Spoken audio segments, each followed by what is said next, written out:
I just think that is literally sales 101. Knowing what your prospect wants or needs, and then showing them how far they are away from that, and then providing the solution. What do you need?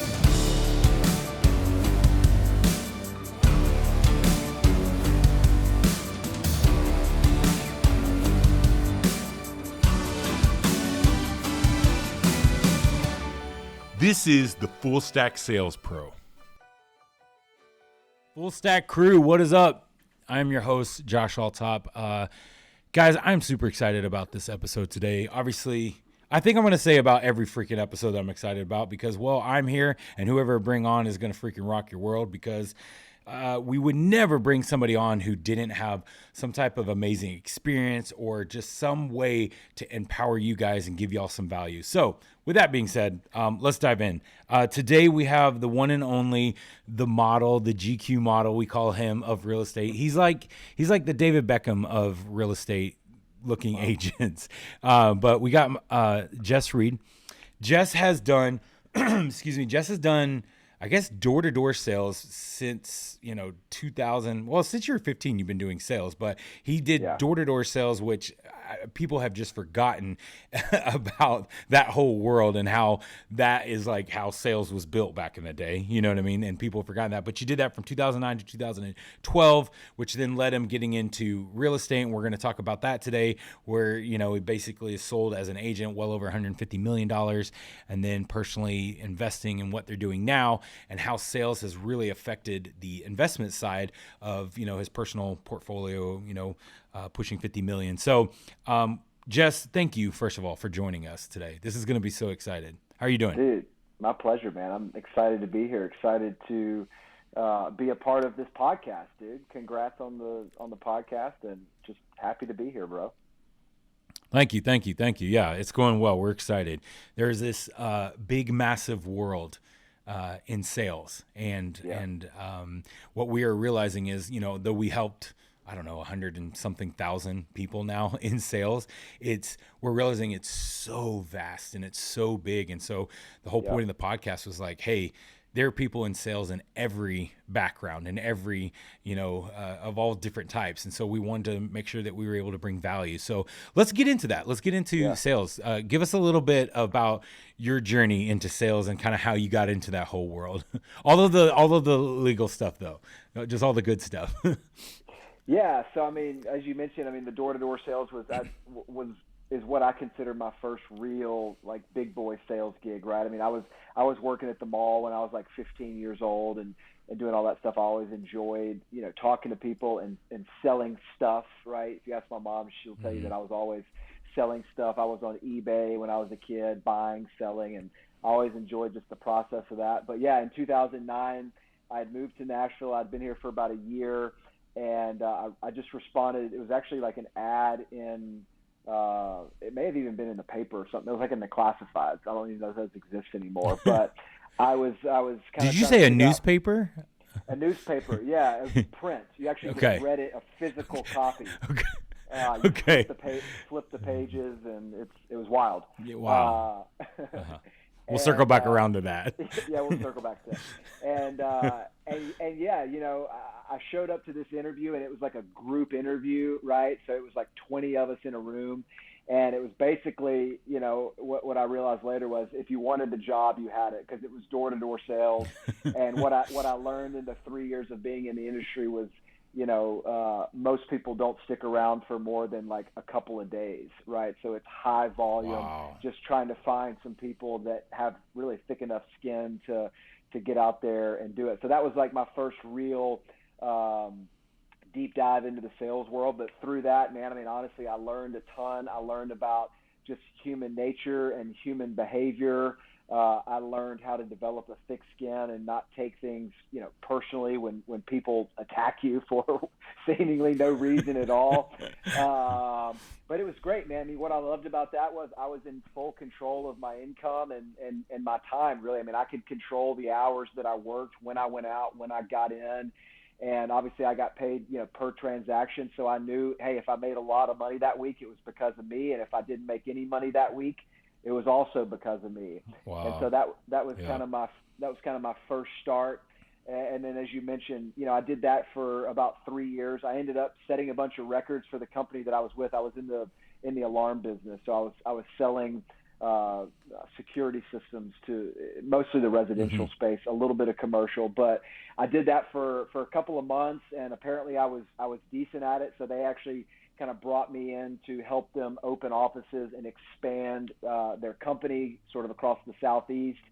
And that's where I started, doing a lot of training and really showing people the ropes as far as, going to door, what you can expect, certain mindsets that you need to have when you're starting your day, going into that space. And so that was a lot of fun for me. But after 3 years, again, heavy turnover, just constant interview, hire, repeat over and over and over again. So that kind of took its course. I kind of got what I needed out of that experience.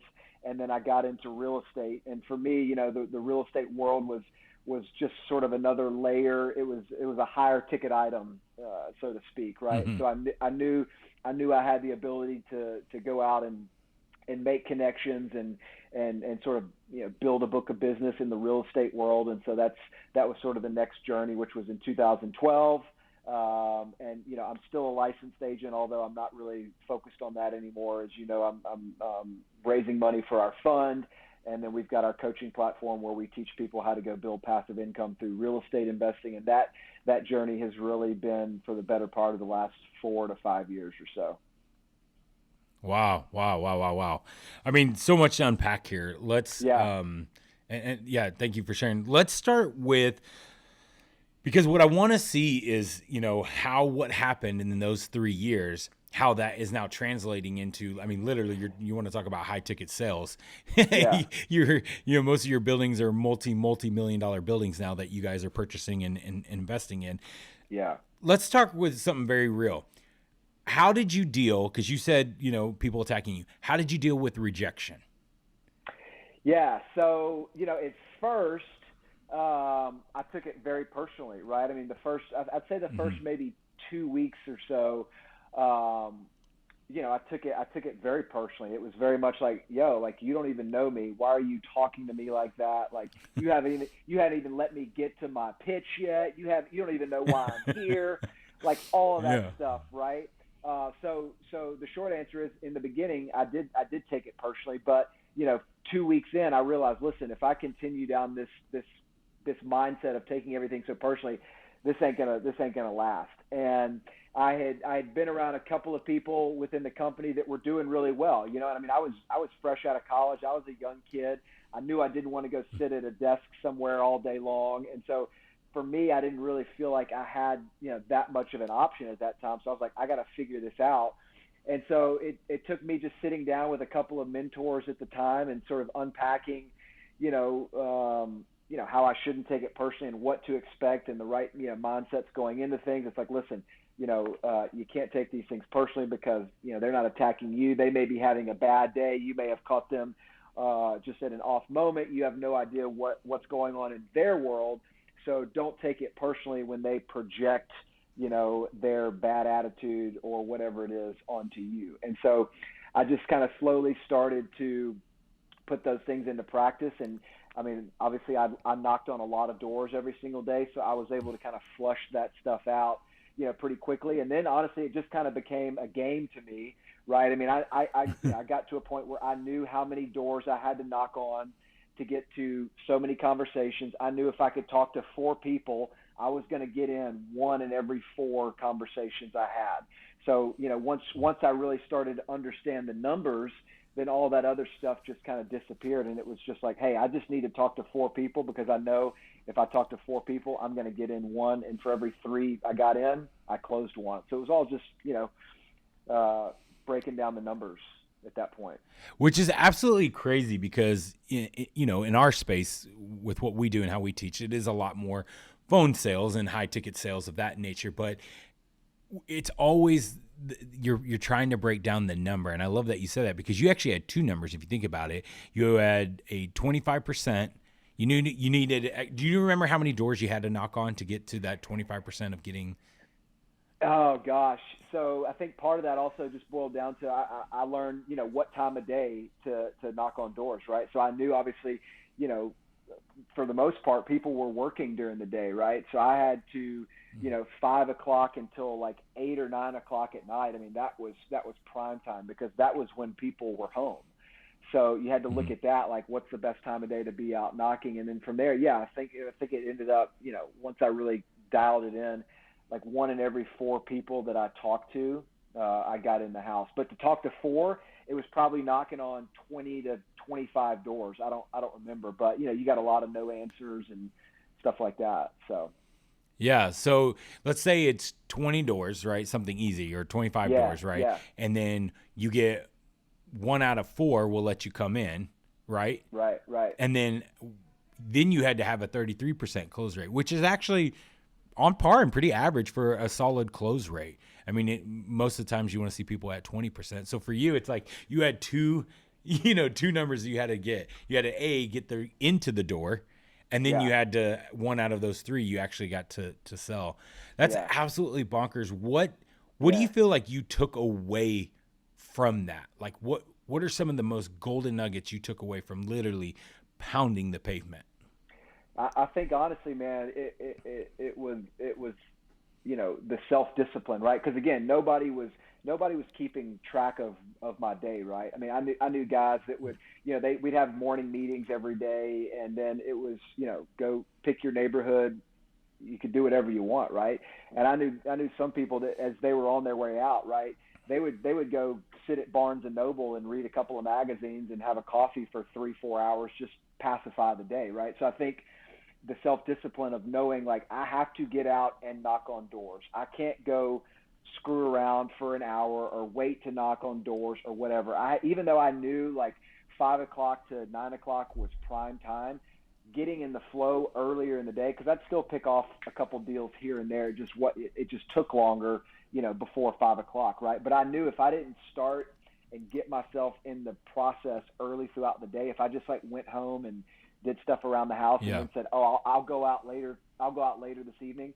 Rarely did that happen, right? I would find other stuff to do, and it's just like, Mm, I'll get. Oh, I didn't close a deal today. I'll get two tomorrow, right? And the guys that would mm, constantly be talking like that, "Hey, I'm not going to go out today. I'll get two or three tomorrow."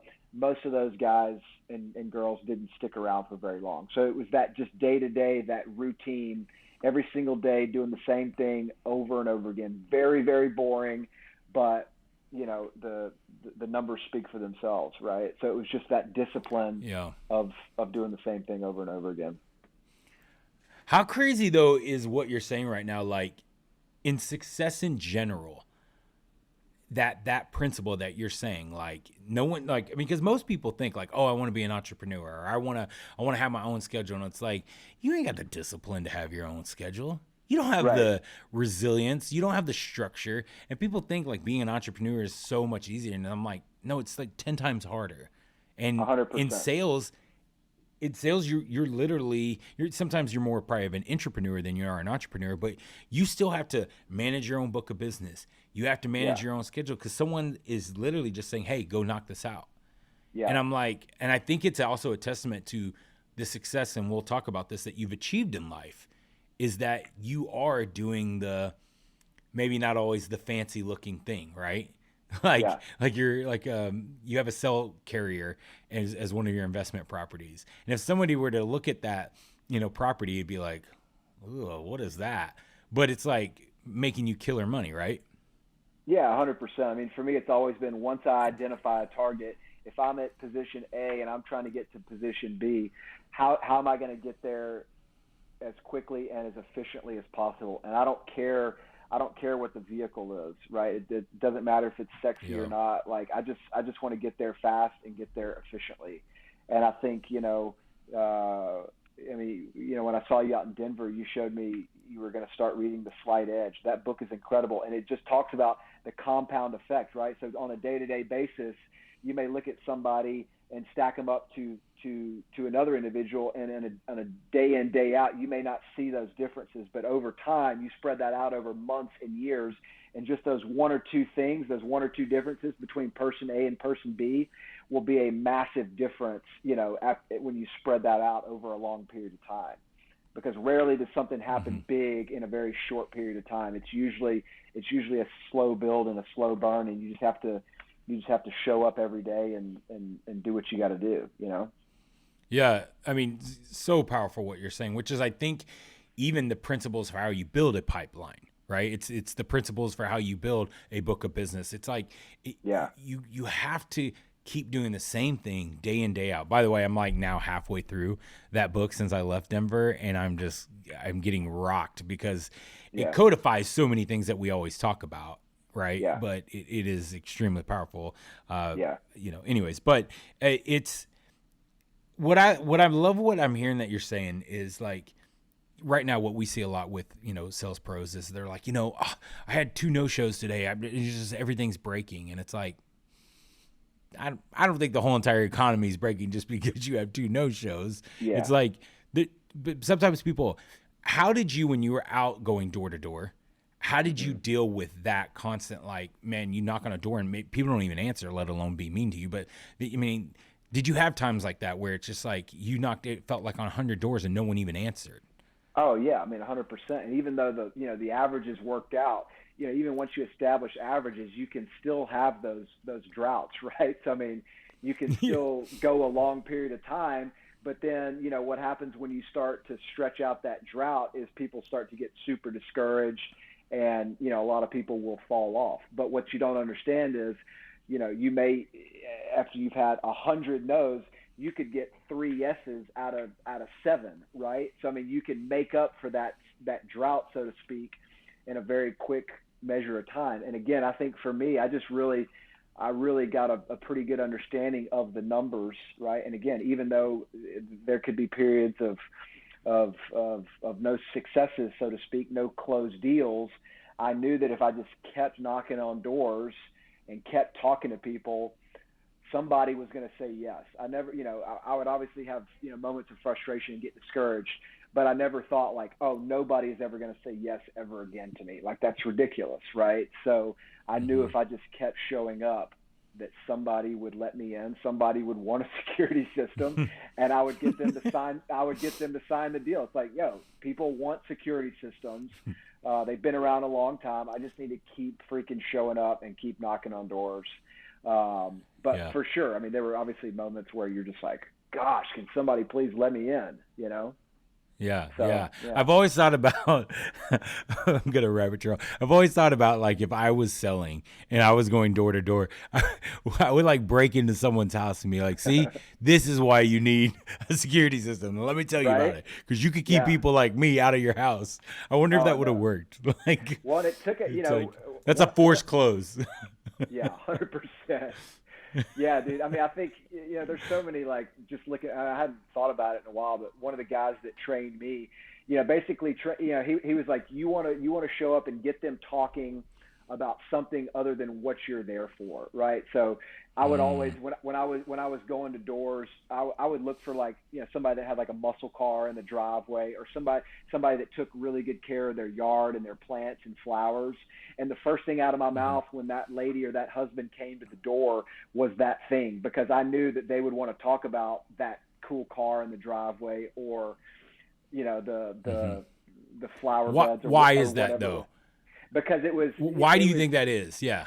Yeah, so I think it was disarming, right? I think, you get them talking to you. If you can get them talking to you long enough, right? And people love to talk about themselves and things that they're interested in.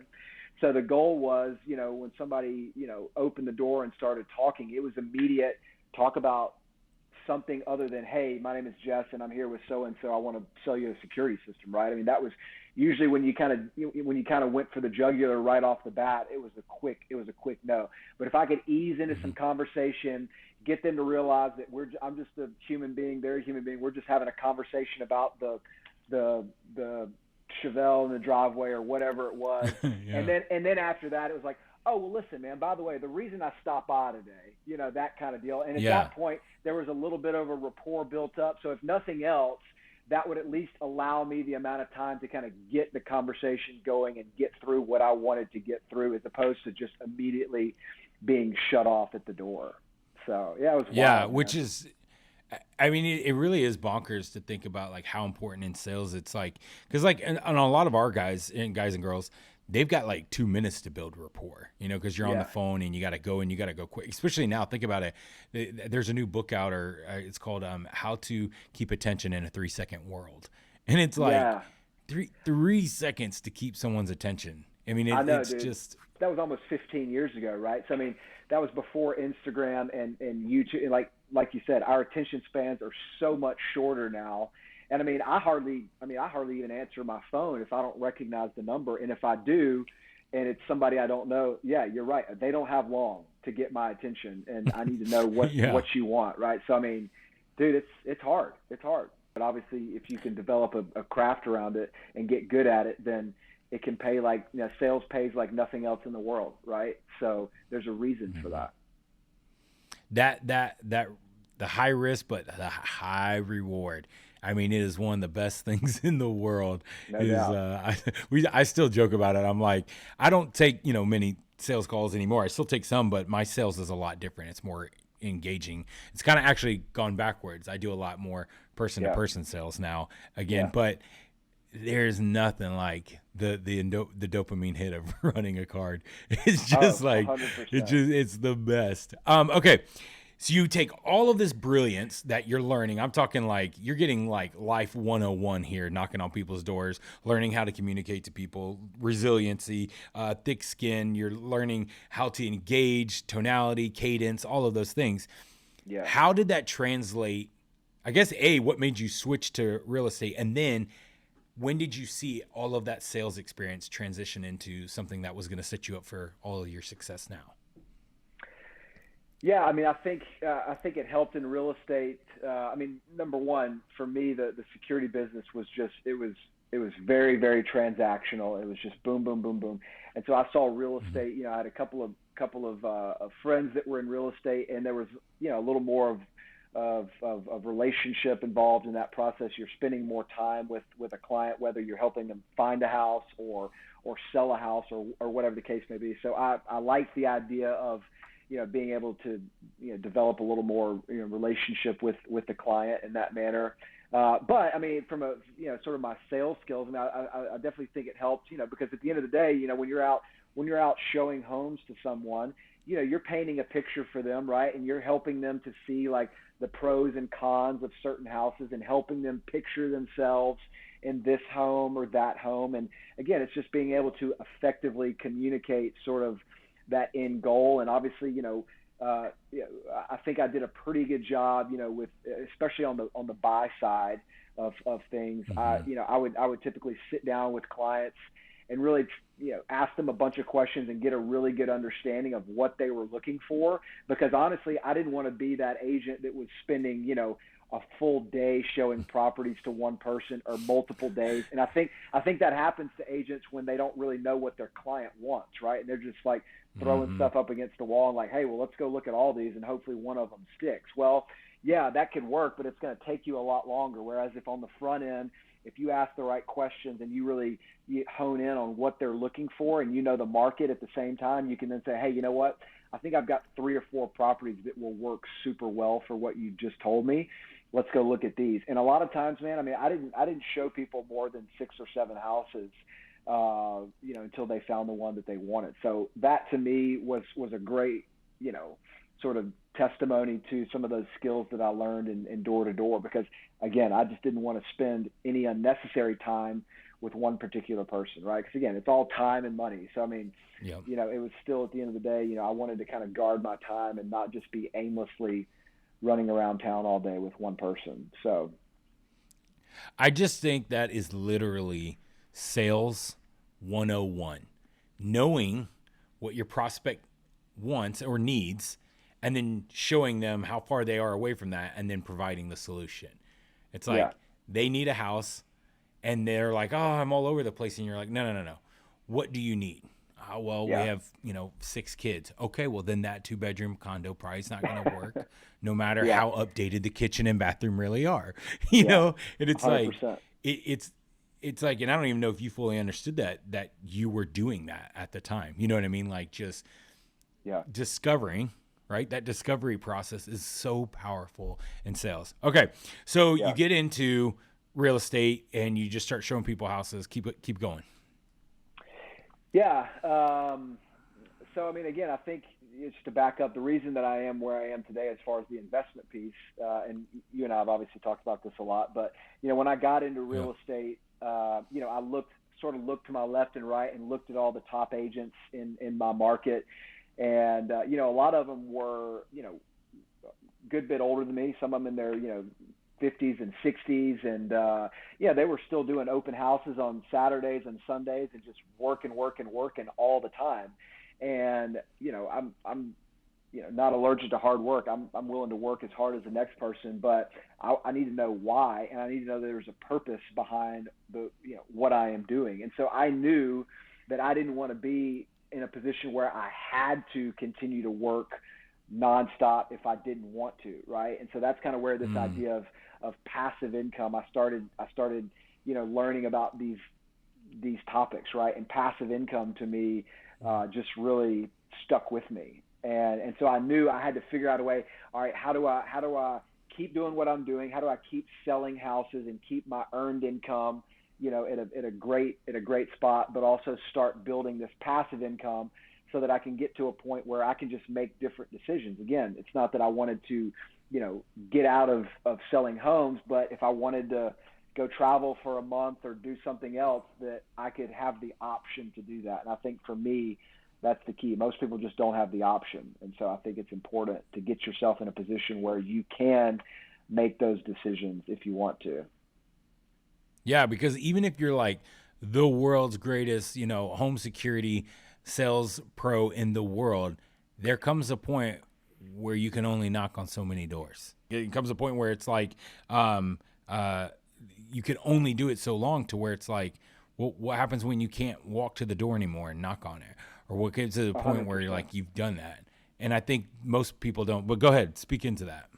No, I mean, at the end of the day, you're trading hours for dollars, right? Whether you're selling, security systems door to door, or my father is an attorney. He's about to retire. He's trading hours for dollars, right? Surgeons, it may be a high dollar for hour activity, but they're still trading time for money. And if they don't show up and if they don't get a new client as an attorney, or if they don't have another, client come in that wants a surgery, they don't make any more money, right? So I recognized very early on that I didn't want to be trading hours for dollars for my entire life, because obviously you're limited in that capacity. And so that's where, the real estate investing side of things sort of kicked in, and building passive income became a huge priority for me.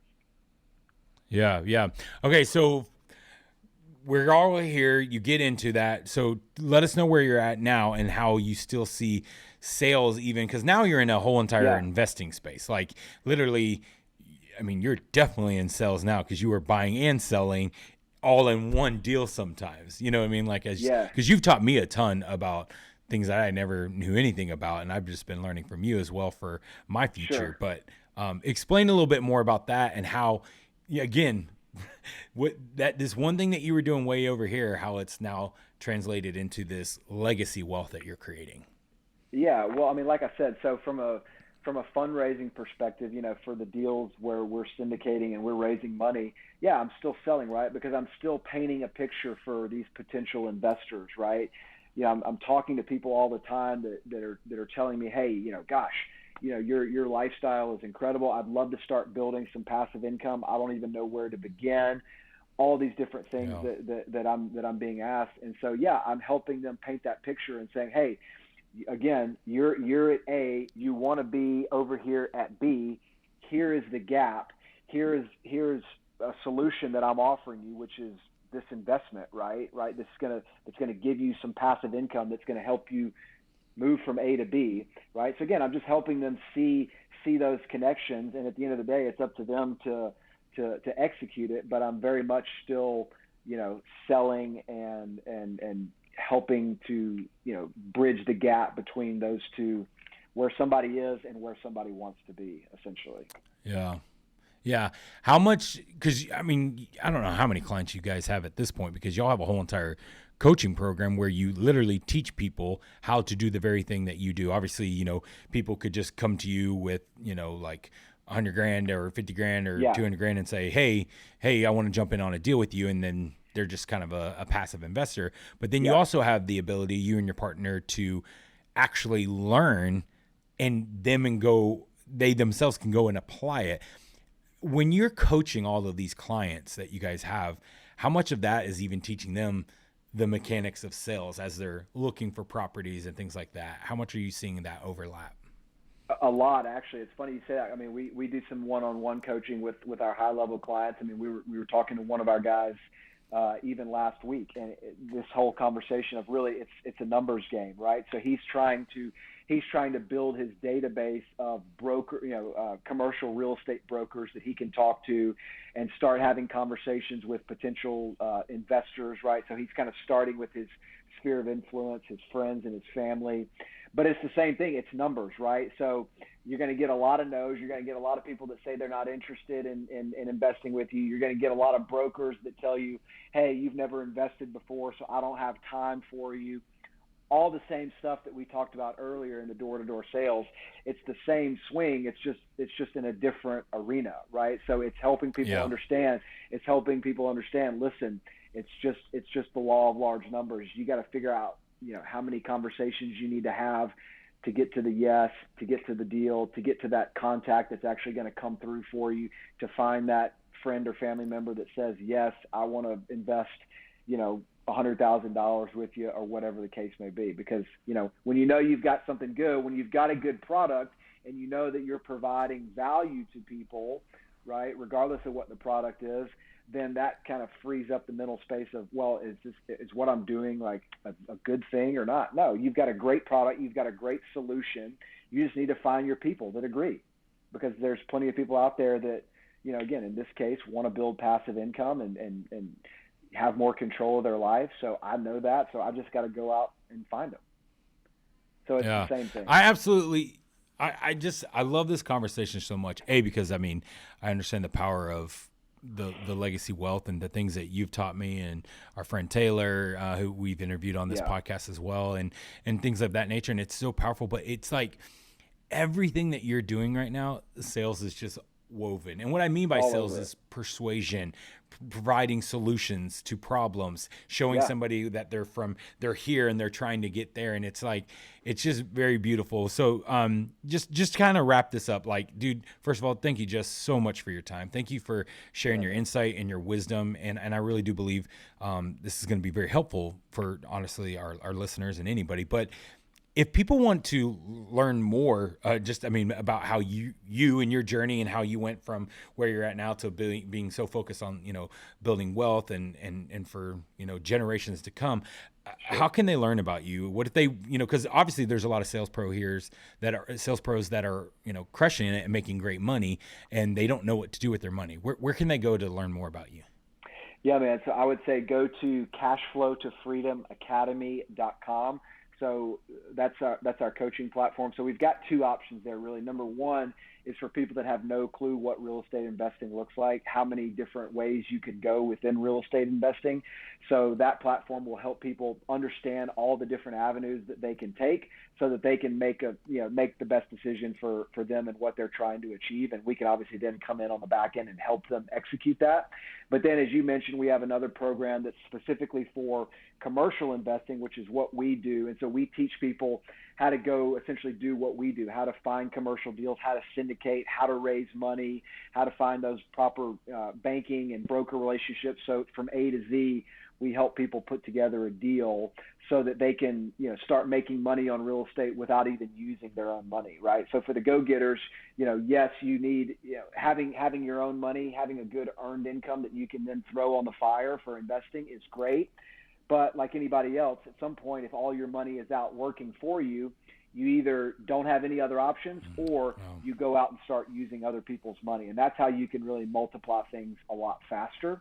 So we teach people how to do that as well. So cashflowtofreedomacademy.com. Cashflow to Freedom Academy is our Instagram handle as well. And my personal Instagram handle is just the Jess Reed. And, we love connecting with people. We talk with people on private message all the time and just help people, guide people. I love doing it. A lot of times we do it. We don't get paid to do it. Just giving people advice here and there because it's fun. And I want to see people win. And, fortunately for me, I've got some insights that have helped me and we just love sharing them with people. So. Heck yeah, dude. I love it.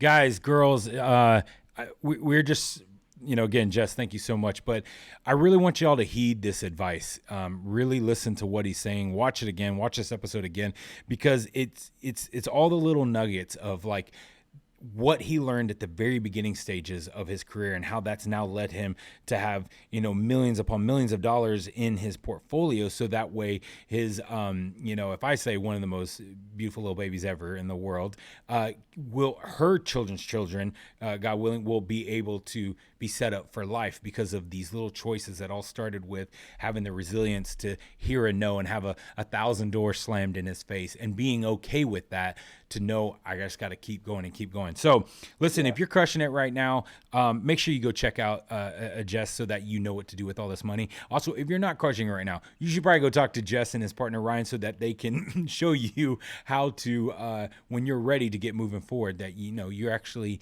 not just accumulating all of this, investment and capital, but that how to make it actually make money for you, so that when your time in sales is done, you have an exit strategy. No doubt. Anyways, again, we'll put all the comments, everything. Guys, thank you. Please, the greatest thing that you can do for us is share this. You can do all the fun like things and bells and yada yada, but the biggest thing for us, share this. There are a lot of people who need this knowledge and this advice, so make sure you share it, and that's all we ask out of you. Jess, thank you so much. We'll put all we'll put the links everywhere in all the comments to make sure you get what you need. So appreciate you, man. Yeah, man. Cheers.